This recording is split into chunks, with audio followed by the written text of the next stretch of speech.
Vamos a comenzar esta unidad hablando de los errores más comunes al hablar y escribir, comenzando por el solecismo, que es una deficiencia en la construcción gramatical. Para que les quede más claro, aquí están 4 de los errores más comunes al hablar y escribir que pertenecen al solecismo, comenzando con el mal uso de las preposiciones.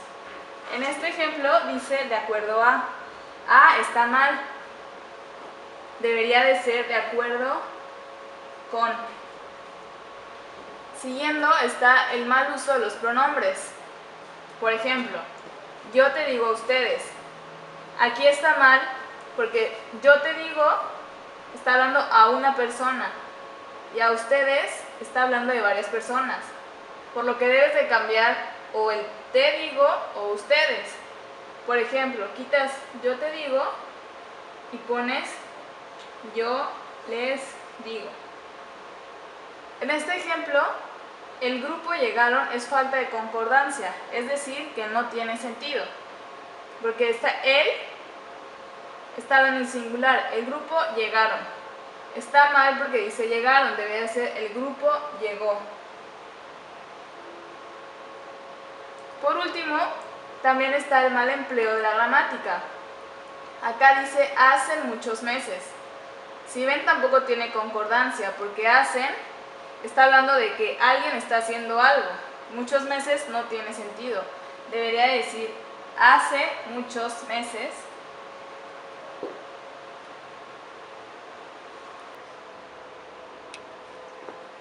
El segundo error es la anfibología. Esto significa doble interpretación. Quiere decir que cuando estás escribiendo una oración y lo escribes inadecuadamente puede dar a entender otra cosa. Por ejemplo, acá dice compré un shampoo para la caspa. Aquí se puede dar a entender como que estás comprando un shampoo y a la caspa le estás dando la acción como si fuera una persona. Como si dijeras, compré un shampoo para Anita. Entonces esto está mal porque la caspa no es una persona. Aquí lo correcto es compré un shampoo contra la caspa. En segundo lugar, dice gran venta de niños. Aquí también se está dando a entender que estás vendiendo niños. Entonces, lo correcto es decir gran venta para niños.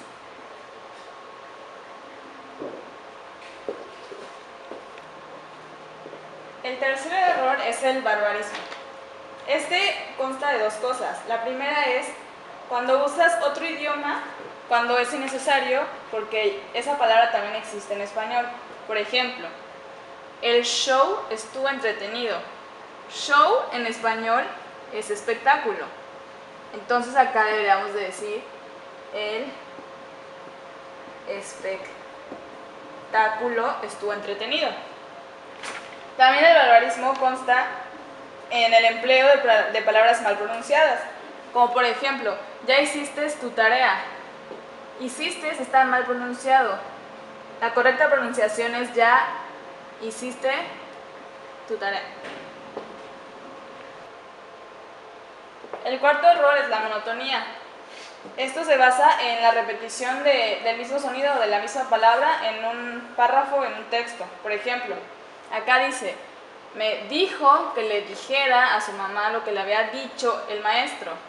Esto se puede corregir si cambias la repetición por algo sustantivo. Por ejemplo, me comentó.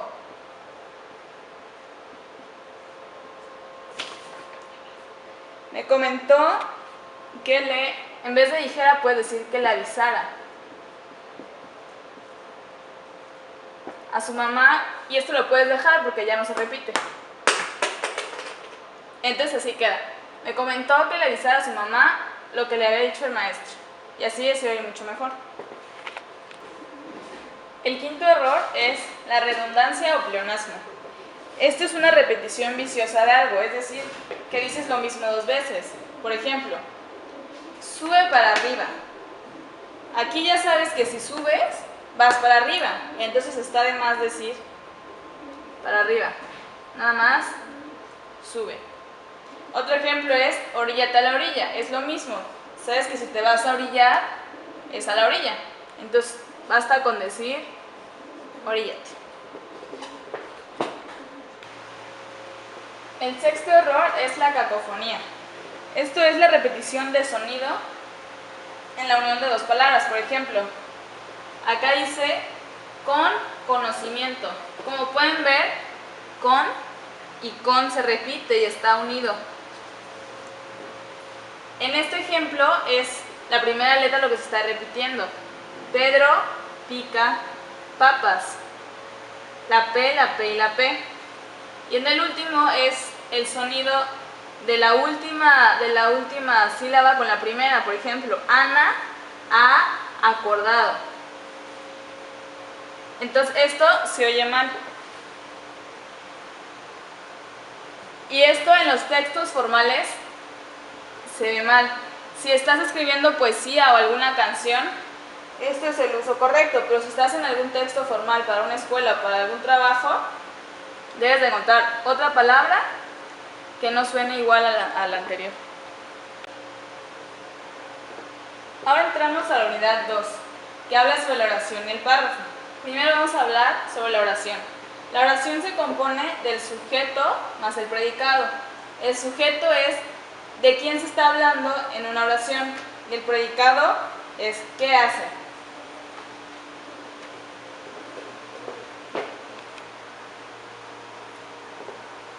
Ahora vamos a hablar sobre el sujeto. El sujeto, hay dos tipos de sujeto, el morfológico y el tácito. El morfológico es aquel que está expreso, que se ve. Por ejemplo, mi tío Juan compró un helado. ¿Quién compró un helado? Mi tío Juan. Aquí está claro quién es el sujeto. A diferencia del tácito, que no dice literalmente quién es el sujeto. Por ejemplo, nunca le dijo la verdad, no sabemos quién, y ya se deduce, depende al texto que estás leyendo.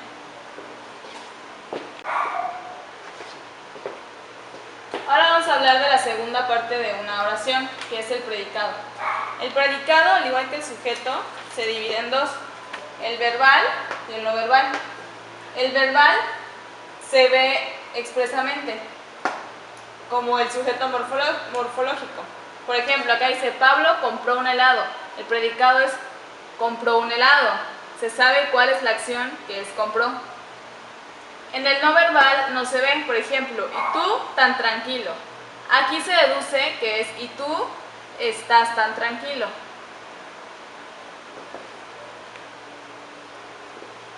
Por último, para finalizar el tema de la oración, hay que aclarar que las oraciones se dividen en dos, en simples y compuestas.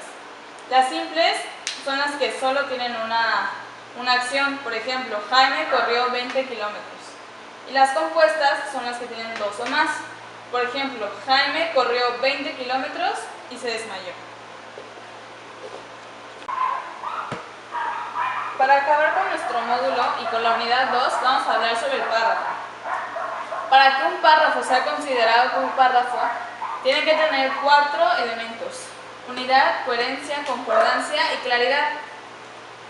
Unidad se refiere a que todas las oraciones que hay en el párrafo tengan relación con el tema principal. Por ejemplo, si estás hablando sobre astronautas, todas las oraciones tienen que hablar sobre astronautas. Coherencia, que sea claro tu texto, que tenga lógica y que se entienda lo que quieres decir.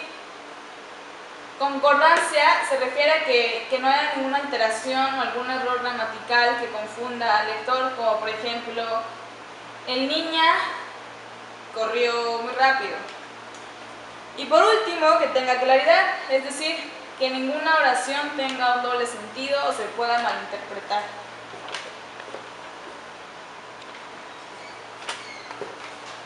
Para empezar con el módulo 4, van a haber 3 temas, que es la lectura estructural o analítica, la interpretativa y la crítica.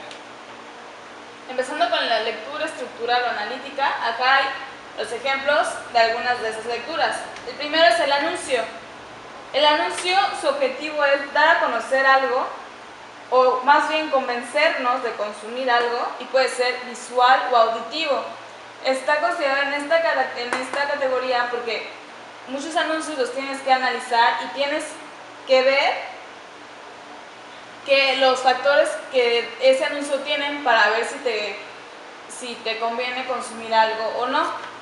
El segundo es la caricatura, que la caricatura la mayoría de las veces su objetivo es hacernos reír a través de dibujos. Aquí tiene que haber un muy buen uso de lectura para que sea efectivo. Y para que el lector pueda entender lo que el autor quiere decir.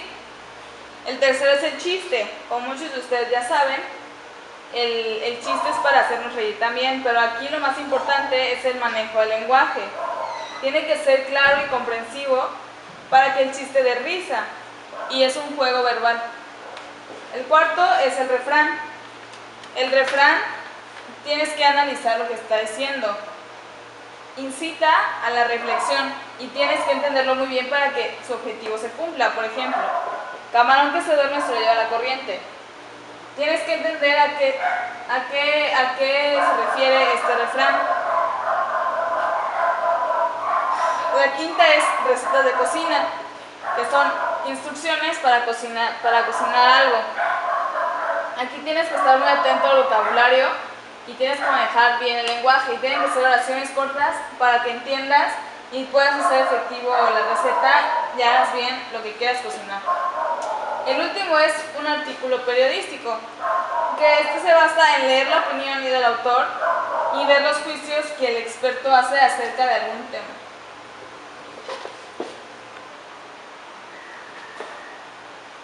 En la unidad 2 hablaremos sobre la lectura interpretativa o sintética.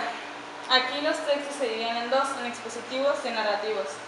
Los expositivos son objetivos, es decir, nada más dan a conocer la información, no hay ninguna opinión o no hay algún juicio, a diferencia de los narrativos, que cuentan una historia y son totalmente subjetivos y contienen la opinión del autor.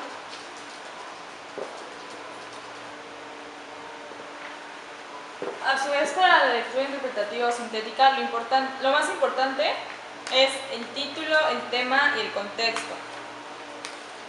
En el título tiene que haber algo que atraiga la atención para que el lector quiera leer el texto que estés escribiendo.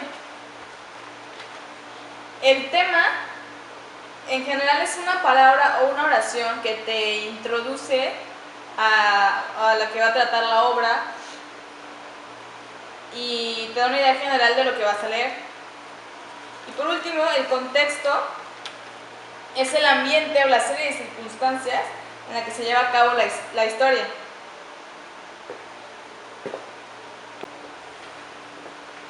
Por último, también es importante saber el sentido del lenguaje, que puede ser denotativo o connotativo. El denotativo es objetivo o informativo, como una noticia, por ejemplo. Y el connotativo es totalmente subjetivo y contiene la opinión y la forma de pensar del autor. Para finalizar con este módulo, vamos a hablar sobre la unidad 3, que es la lectura crítica o evaluativa. Para que una lectura sea crítica o evaluativa, tiene que tener un hecho, una inferencia, una opinión y un tono. Hecho es lo que da pie a la generación de un texto, es decir, el evento o acontecimiento que sucede. Siempre tiene que haber un acontecimiento para que una lectura sea eficaz. En una lectura crítica o evaluativa tiene que haber una inferencia, es decir, que deducir algo, llegar a tus propias conclusiones de lo que leíste. También tiene que haber una opinión, pero esto se enfoca más como a una crítica constructiva y hacer juicios de valor acerca de lo que leíste, si te gustó o no te gustó, por qué o por qué no. Y por último, tiene que tener un tono, que es la forma de decir las cosas por parte del autor. Si lo dice enojado, si lo dice triste, si lo dice agobiado, agotado, etc. Todo eso se tiene que ver en la lectura crítica o evaluativa. Y por último, también en esta lectura hay dos tipos de ideas: las implícitas y las explícitas. Las implícitas son las que tú tratas de descubrir qué es lo que el autor te está diciendo. Y las explícitas es cuando el autor te da el mensaje tal cual y tú no tienes la necesidad de pensar qué te está queriendo decir.